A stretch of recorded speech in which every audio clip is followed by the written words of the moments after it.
Shave చేస్తే hair థిక్గా పెరుగుతుంది అనేది మాత్రం అవ్వదండి. చిన్నప్పుడు పిల్లలు పుట్టగానే పుట్టెంటుకలు తీయాలండి, అది కంపల్సరీ తీయాలా? అది తీస్తే మన అడ్వాంటేజెస్ ఉన్నాయి, అది తీస్తేనే మళ్ళీ బెటర్ హెయిర్ వస్తుంది అనేది కూడా ఒక misconception. So what is your view on that? పుట్టెంటికలు తీస్తే హెయిర్ మళ్ళీ థిక్గా వస్తుంది అనేది it's a very big myth అండి.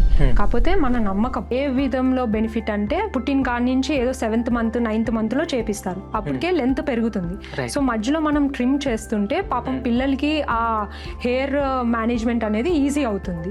సో అది కొంచెం హైజీన్ గా హెల్ప్ అవుతుంది అండ్ ఆల్సో ఈ గ్రో బ్యాక్ కి యూజ్ అవుతుంది. బట్ హెయిర్ షేవ్ చేస్తే హెయిర్ థిక్గా పెరుగుతుంది అనేది మాత్రం అవ్వదండి. పుట్టెంటుకలు తీయకుంటే ఏమన్నా ప్రాబ్లం ఉంటుందా? పుట్టినప్పటి నుంచి హెయిర్ కేర్ ఎలా తీసుకుంటున్నాం అనేది ఉంటుంది. మైల్డ్ క్లెన్జింగ్ అనేది చేస్తాము. వాళ్ళకి మదర్ మిల్క్ కే మంచిగా హెయిర్ పెరుగుతుంది. కాంటే స్నానం చేసే ముందు హెయిర్ ఆయిల్ మసాజ్ చేస్తున్నాం అనుకోండి, కొంచెం బ్లడ్ ఫ్లో అనేది రూట్స్ కు పెరిగి దట్ విల్ హెల్ప్.